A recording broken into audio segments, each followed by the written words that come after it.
ஜெய ஜெய சங்கர ஹர ஹர சங்கர மகாபரிவா சரணம். அனைவருக்குமே வணக்கம். வைகாசி 5 மே 18 இந்த ஒரு நாளில் ஸ்ரீ வாசவி ஜெயந்தின்னு ஒரு ஜெயந்தி வருகிறது.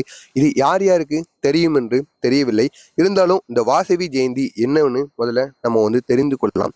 பரமேஸ்வரி தெய்வம் இருக்குல்லவா, இந்த பரமேஸ்வரி தெய்வத்திலிருந்து வந்தது தான் இந்த கன்யகா அம்மன் ஒரு அம்மன். அந்த கன்யகா அம்மன் யாரோட மறு உருவம் அப்படின்னு நம்ம பார்த்தோம் அப்படின்னா, சக்தி தேவியின் மறு உருவமாகத்தான் இந்த கன்யகா தேவி கருதப்படுகிறார். இந்த கன்யகா தேவி பிறந்த நாளைத்தான் நம்ம ஸ்ரீ வாசவி ஜெயந்தின்னு குறிப்பிட்டு கொண்டாடி கொண்டு வருகிறோம். இந்த வாசவி ஜெயந்தி நாளில் நம்ம கன்யகா அம்மனை நினைத்து கொண்டு நம்ம விரதம் இருந்து பெண்கள் இந்த ஒரு செயலை செஞ்சுட்டு வந்தாங்கன்னா கட்டாயம் அவங்களுக்கு வெற்றிக்கு மேலே வெற்றி கிடைக்குமாம். முக்கியமாக பெண்களுக்கான என்ன வேண்டுதலாக இருந்தாலும், வெளியில் சொல்ல முடியாத பிரச்சனைகள் எதுவாக இருந்தாலும் கூட கணவன் மனைவிக்குள் அடிக்கடி சண்டை கொண்டே இருக்கிறது. திருமண தடை பெண்களுக்கு இருக்கு. எவ்வளவோ வரன் பார்த்தாச்சு, இருந்தாலும் ஏதாவது ஒரு தடையினால் திருமணம் நின்று விடுகிறது என்று கூறுபவர்கள் அனைவருக்குமே இந்த கன்யகா அம்மனை நினைத்து இந்த ஒரு நாளில் வைகாசி 5 இரவு முடிவதற்குள்ள இந்த ஒரு செயலை மட்டும் நீங்க செஞ்சு பாருங்க. கட்டாயம் உங்களுடைய வீட்டிலையும் பெண்கள் அனைவருக்கும் நன்மைகள் நடக்குமாம். இது பெண்கள் மட்டும்தான் செய்யணும்னு அவசியம் இல்லை, ஆண்களும் செய்யலாம். இருந்தாலும் பெண்களுக்கு இருக்கின்ற பிரச்சனைகள், வெளியில் சொல்ல முடியாமல் இருக்கின்ற பிரச்சனைகள் அனைத்துமே தீர்வதற்கு பெண்கள் இந்த ஒரு நாளை பயன்படுத்தி கொண்டு இதை செய்து வாருங்கள். உங்களுடைய வேண்டுதல் எதுவாக இருந்தாலும் அது கட்டாயம் நிறைவேறிவிடும். எனவே தவறாம பண்ணிட்டு வாங்க.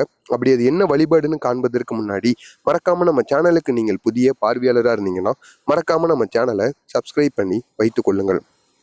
நம்ம வீட்டு பூஜை அறையை சுத்தபத்தமாக வச்சுக்கணும். சுத்தபத்தமாக வச்சுட்டு வீடு முழுவதையும் சுத்தப்படுத்திட்டு இந்த ஒரு நாளில் நம்ம அசைவம் யாருமே சேர்த்து கொள்ளாமல் இருக்கணும். சேர்த்து கொள்ளாமல் இருந்துட்டு பூஜை அறையில் கன்யகா அம்மன் புகைப்படம் இருந்தால் மிகவும் நல்லது. அப்படி இல்லை என்று கூறுபவர்கள் உங்கள் வீட்டில் ஏதாவது ஒரு அம்மனுக்குரிய புகைப்படம் இருக்கும், அதை கன்யகா அம்மனாக நினைத்துக்கோங்க. உங்கள் மனதில் அதை கன்யகா அம்மன்னு நினைச்சிட்டு அதுக்கப்புறமா அந்த புகைப்படத்துக்கு அலங்காரம் எல்லாம் செய்து விடுங்கள்.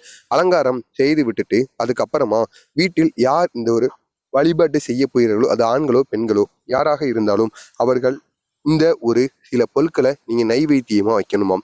அது என்ன பொருட்கள்னு பார்த்தோம் அப்படின்னா, ஒரு டம்ளர்ல நீர், அதற்கப்புறமாக ஒரு டம்ளர்ல சிறிதளவு மோரும் வச்சுக்கோங்க.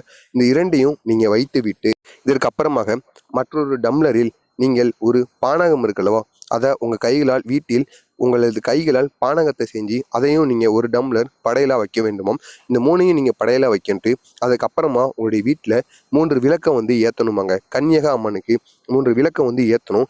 அது நெய் விளக்காக இருக்கலாம், இல்லைன்னா நல்லெண்ணெய் விளக்காக இருக்கலாம், அது உங்களுடைய விருப்பத்துக்கு ஏற்றது.